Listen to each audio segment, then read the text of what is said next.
Hi, 8th grade. So I have checked you off already if you have completed the day one, which was going through the design challenge. Some things that I do want to note.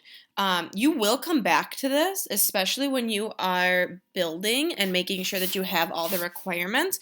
So it's important that you have this all in your own words and you are understanding the different requirements. For the requirements, the 9 that I'm looking for are these numbers right here.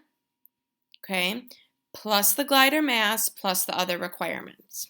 Okay, so those are things that you have to have in order to have a successful glider. When you test your glider, if you are not abiding by these rules, like if it's too big, it'll say that you're out of spec and it won't count in the test. So those are the things that I was looking for. Today, what you're doing, you're moving on to day 2, so that's down here. You're reading 2 different sections. So you're reading the history and you're reading the principles. This should all be review for you because we did a whole unit on the history of flying machines when we did our infomercials, and we just finished the principles, so Newton's laws, things like that.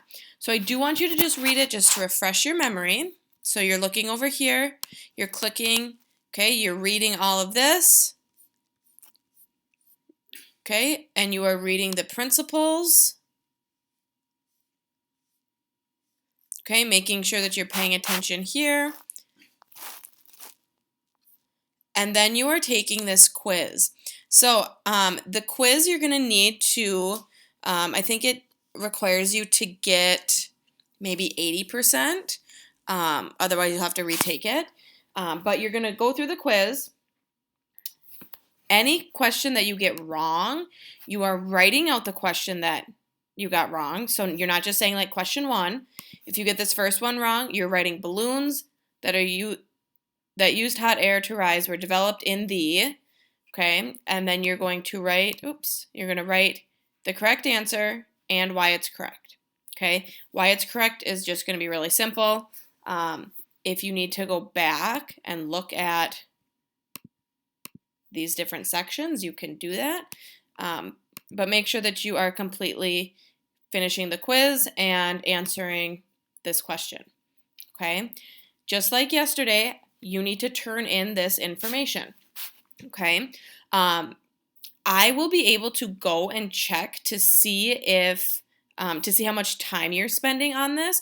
So if I go to my teacher login for the white box learning and it says that you spent only 3 minutes on reading it and you got 100% on the quiz, or you said you got 100% on the quiz, I might have to shoot you an email to ask you to maybe spend some more time reading those things. So just be aware of that.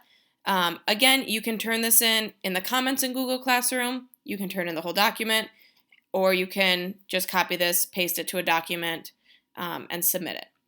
Okay, that's so I can make sure that you are keeping up with the assignment and making sure that you know the expectations.